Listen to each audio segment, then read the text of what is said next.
I'm Joe Netherworld, and I'm here, as always, at least I try to be here always, with your daily tarot card reading for Friday, May 23rd, 2014. And I'm here, and I'm trying to bring some magical elements into every read, of course. And one of the things I'm going to show you tonight is this. I don't know how well you can see him, but it's a sterling silver octopus I created.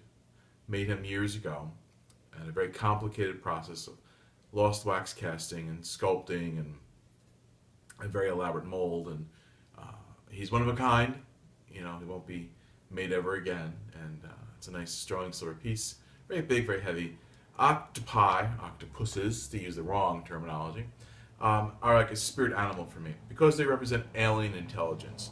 And that's what tarot card reading sometimes is. It's about tapping into alien intelligence and letting yourself open to that and not being closed-minded, letting information flow without editing or without interpreting, and let it just be. And that's something we should all learn. I've become a master of it in my day.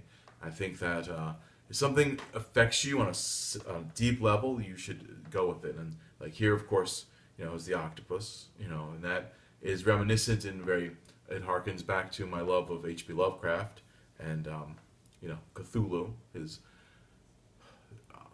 one of the many gods of his pantheon, of his mythos of H.P. Lovecraft, but represents an idol, an earthbound alien entity that has, of course, the obliteration of mankind and at his as his main goal, and driving people insane with the alien presence. And I'm not going to get into Lovecraft right now because that would be a 3-hour dissertation on the effects and influences of H.P. Lovecraft. But for me, I have an armband of tattoos based on book covers and such. They affected me before I knew what it was. Early on as a child, I saw these in the back of Famous Monsters magazines, these book covers.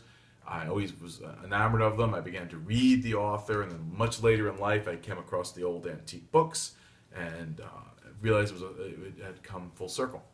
And so things happen that way. And I think that one of the major, not influences, but one of the major topics, or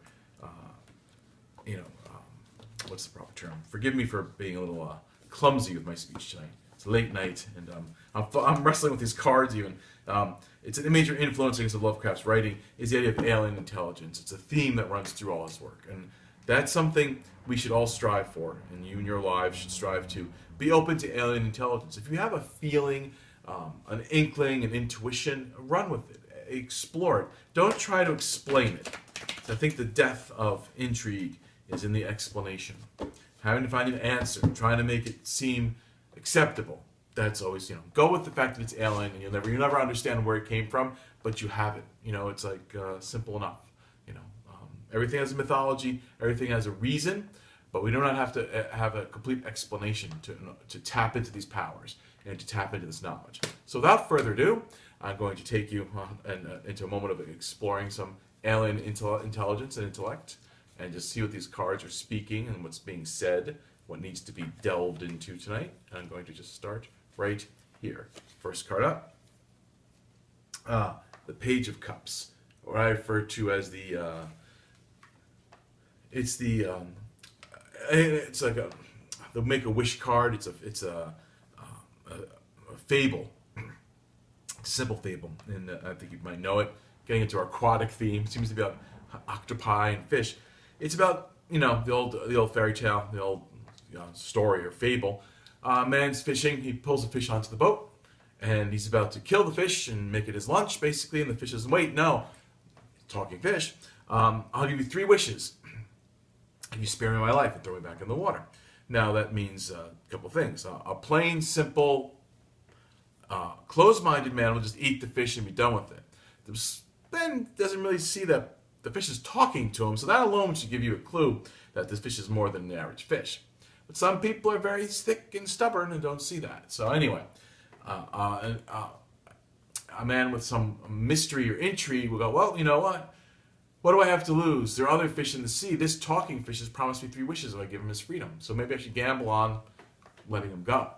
And that's basically the whole story of this card is that you could either be a very practical and boring person and eat the fish, or have a little bit of whimsy and some magic in you, and let the fish go, because your wishes.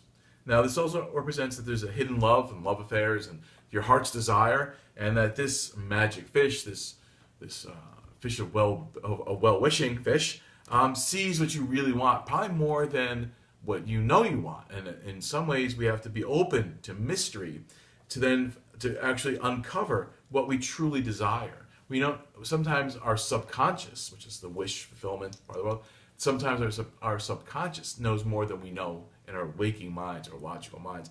Our logical minds can be very mundane and very bogged down in taxes and bills and troubles and peoples and problems. So keep in mind that the core of this reading tonight is about trusting your feelings and gambling on the possibility of being so much more, or being very practical, being very dull, and just eating a fish. How much hunger will eating that fish, assuage?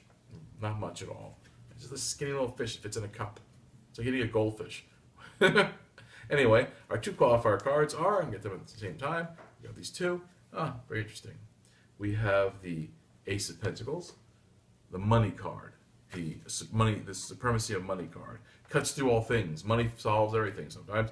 Then we also have the Ace of Swords, another singular card. Ace and ace on the side of the page. Well, here we have a very interesting world.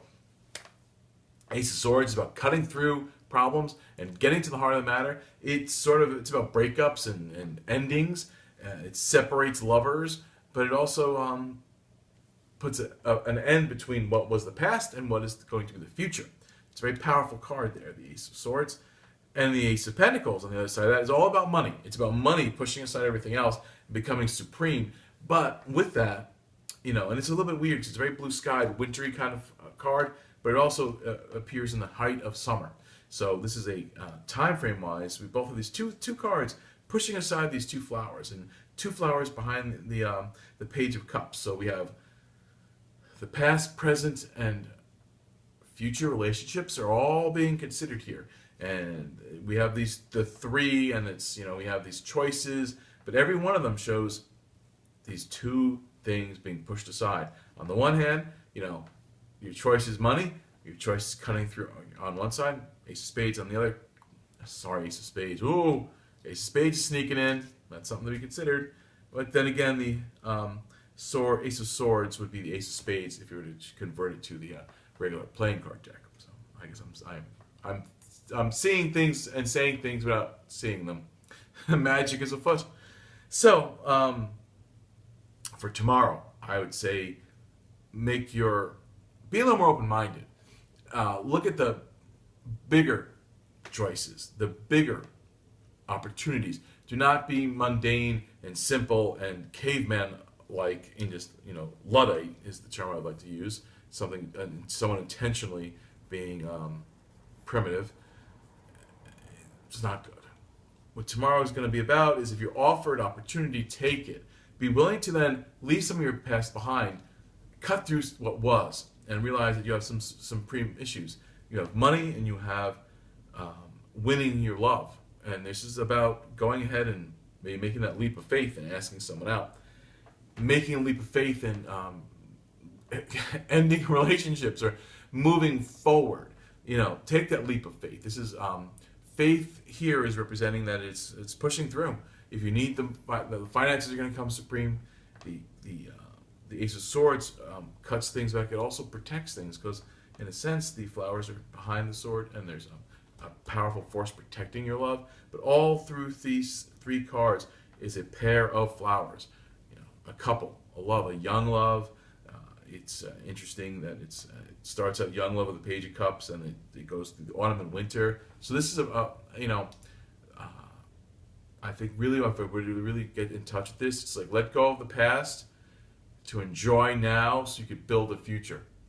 And there's money here and money concerns, but I think it's about fortune and making yourself happy and filling that cup of what you really need. That's been coming around a lot. This cup being full of desire, full of want, and full of being full of being full.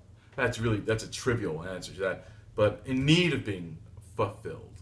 So let's take that. This is a simple, strong reading. very proud, very full, but asking you to be sort of smarter and not afraid. You got a sword and you have money behind you. It's kind of bolstering you up. Good things, but definitely don't be simple today. Don't be contrite, and don't be fearful.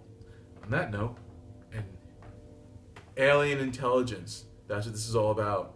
Opening yourself up, having a leap of faith to open yourself up to some alien intelligence. You might not understand it. You don't have to understand it if you can use it. So, see you again around midnight. You have a great Friday. And I'll be here, hopefully, around midnight, thereabouts. See ya.